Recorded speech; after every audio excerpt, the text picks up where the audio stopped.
What comes naturally to me? For just a moment, ignore what you have been taught, ignore what society has told you, ignore what others expect of you. Look inside yourself and ask, what feels natural to me? When have I felt alive? When have I felt like the real me?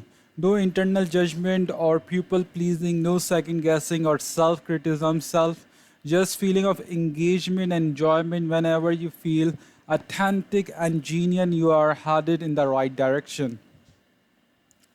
To be honest, some of this process is just luck.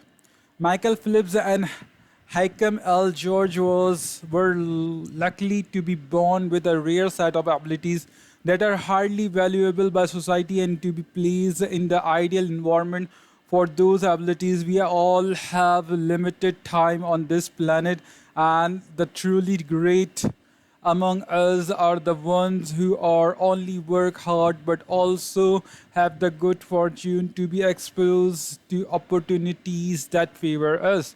But what is your don't want to leave with up to luck? If you can't find a game where the odds are stacked in your favor, create one. Scott Adams, the cartoonist behind Dilbert, says everyone has at least a few areas in which they could be in the top 25 with some efforts. In my case, I can draw better than most people, but I'm hardly an artist and I'm not any funnier than the average stand up comedy who never makes it big. But I'm funnier than most people. The magic is that few people can draw well and write jokes. It is the combination of the two that makes what I do so rare. And when you add in my business background, suddenly I had a topic that few cartoonists could hope to understand without living it. When you can't win by being better, you can win by being different. By combining your skills, you reduce the level of competition. What make it easier to stand out, you can shortcut the need of a generic genetic advantage or for years of practice by rewriting the rules. A good player works hard to win the game everyone else is playing. A great player creates a new game that favors their strength and avoids their weakness. In college, I designed my own major, biomechanics, which was a combination of physics, chemistry, and biological. And Anthony, I wasn't smart enough to stand out among the top physics or biology majors, so I created my own game. And because it suited me, it was only taking the course I was interested in. Studying felt like less of a chore. It was also easier to avoid the trap of comparing myself to everyone else. After all, nobody else was taking the same combination of classes, so who could say if they were better or worse? Specializing is a powerful way to overcome the accident of bad genetics. The more you master a specific skill, the harder it becomes for others to compare with you. Many bodybuilders are stronger than the average arm wrestler, but even a massive bodybuilder may lose at the arm wrestling because the arm wrestling champ has very specific strength. Even if you are even if you are not the most naturally gifted, you can often win by being the best in a very narrow category. Boiling water will soften a potato but harden an egg. You can't control whether you are a potato or egg, but you can decide to play a game where it's better to be hard or soft if you can find a more favorable environment. You can transform the situation from where the odds are against you to one where they are in your favor. How to get the most out of your gene? Our genes do not eliminate the need for handwork, they clarify it, they tell us what to work hard on. Once we realize our strength, we know where to spend our time and energy. We know which types of opportunities to look for and which type of challenges to avoid. The better we understand our nature, the better our strategies can be.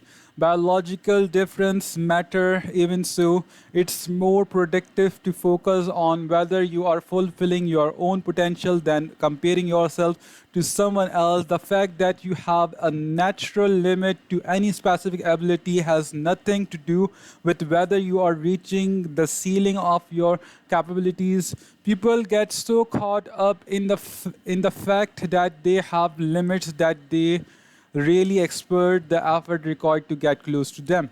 Furthermore, Furthermore, genes can't make you successful if you are not doing the work. Yes, it is possible that the ripped trainer at the gym has better gene, but if you haven't put the same reps, it's impossible to say if you have been dealt a better or worse genetic hand until you work as hard as those you admire. Don't explain away their success as luck. In summary, one of the best ways to ensure your habits remain satisfying over the long run is to pick behavior that align with your personality and skills. Work hard on the things that comes easy. Chapter summary. The secret of maximizing your odds of success is to choose the right field of competition, pick the right habit, and progress is easy. Pick the wrong habit, and life is a struggle. Genes cannot be easily changed, which means they provide a powerful advantage in favorable circumstances and a serious disadvantage in unfavorable circumstances.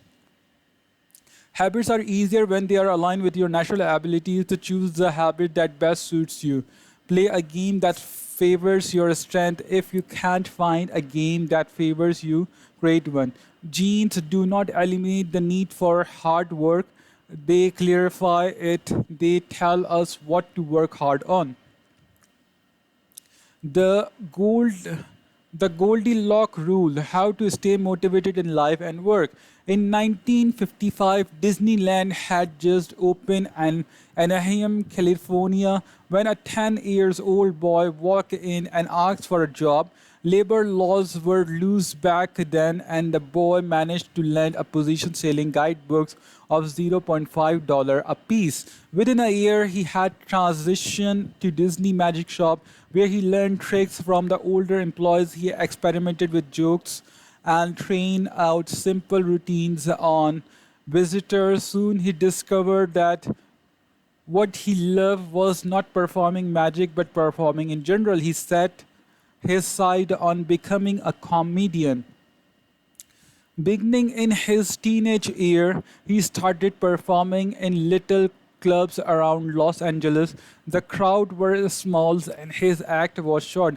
He was rarely on stage for more than 5 minutes. Most of the people in the crowd were too busy drinking or talking with friends to pay attention. One night, he literally delivered his stand up routine to an empty club. It wasn't glamorous work, but there was no doubt he was getting better. His first routine would only last last 1 or 2 minutes, but high school his material had expanded to include a 5 minute act and a few years later a 10-minute shows. At 19, he was performing weekly for 20 minutes at a time. He had to read three poems during the show just to make the routine long enough, but his skills continued to progress. He spent another decade experimenting, adjusting, and practicing. He took a job as a television writer, and gradually he was able to land his own appearance on talk shows. By the mid 1970s, he had worked his way into being a regular guest on The Tonight Show and Saturday Night Live. Finally, after nearly 15 years of work, the young man rose to fame. He toured 60 cities in 63 days, then 72 cities in 80 days, then 85 cities in 90 days. He had 18,695 people attended one show in Ohio. Another 45,000 tickets were sold for his 3 days show in New York. He catapulted to the top of his genre and became one of the most successful comedians of his time.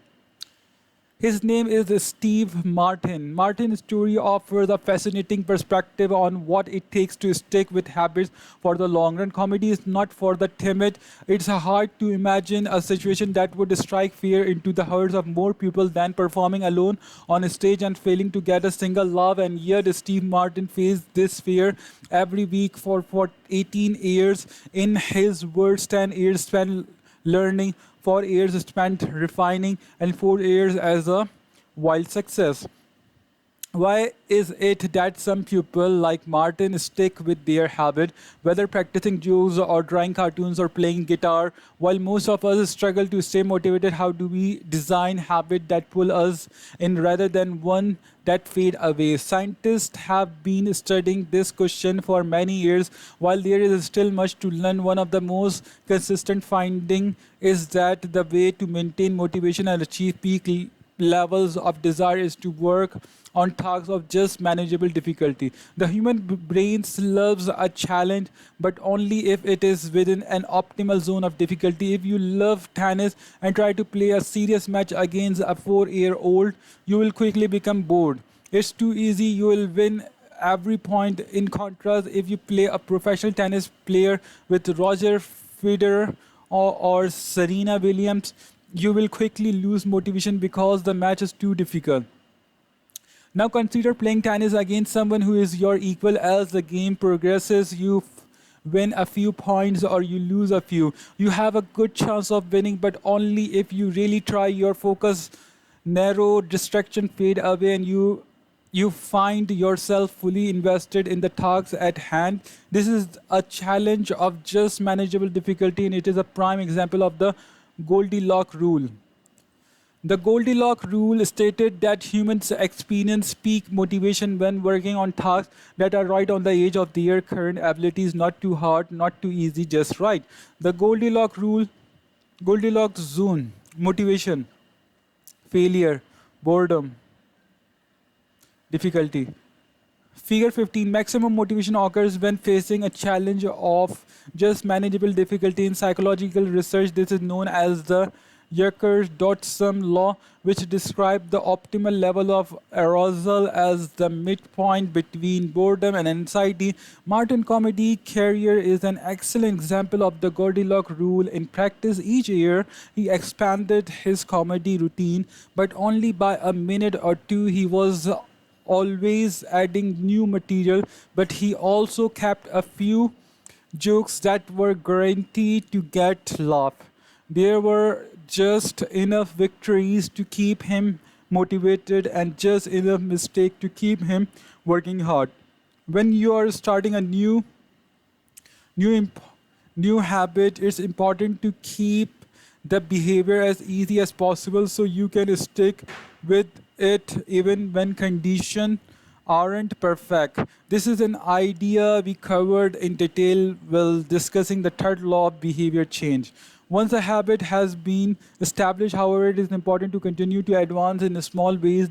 These little improvements and new challenges keep you engaged. And if you hit the Goldilocks zone just right, you can achieve a flow state. A flow state is the experience of being in the zone and fully immersed in an activity. Scientists have tried to quantify this feeling. They found that to achieve a state of flow, a task must be roughly 4% beyond your current ability. In real life, it's typically not feasible to quantify the difficulty of an action in this way, but the core idea of the Goldilocks rule remain. Working on the challenges of just manageable difficulties, something on the perimeter of your abilities, seems crucial for maintaining and motivation. Improvement requires a delicate balance. You need to regularly search for challenges but push you to your age while continuing to make enough progress to stay motivated. Behavior needs to remain novel in order for them to stay attractive and satisfying. Without variety, we get bored, and boredom is perhaps the greatest villain on the quest for self improvement. How to stay focused when you get bored working on your goals? After my baseball career ended, I was looking for a new sport. I joined a weightlifting teams and one day an elite coach visited our gym. He had worked with thousands of athletes during his long career including a few Olympics. I introduced myself and we began talking about the process of improvement. What is the difference between the best athletes and everyone else? I asked, what do the really successful people do that most don't? He mentioned the factors you might expect genetics, luck, and talent, but then he said something I wasn't expecting. At some point, it comes down to who can handle the boredom of training every day, doing the same lift over and over and over. His answer surprised me because it's a different way of thinking about work ethics.